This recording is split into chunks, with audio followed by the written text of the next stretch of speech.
मैं उत्तम कुमार गांधी ग्राम पंचायत घोड़सरा जनपद पंचायत गिन्हा जिला बिलासपुर के वार्ड नंबर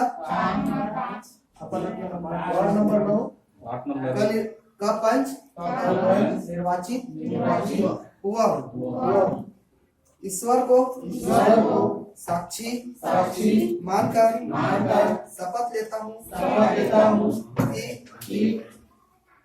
पंच पद का कार्य सत्य निष्ठा से करूँगा। मैं छत्तीसगढ़ पंचायत राज अधिनियम के प्रावधानों का पालन करूँगा।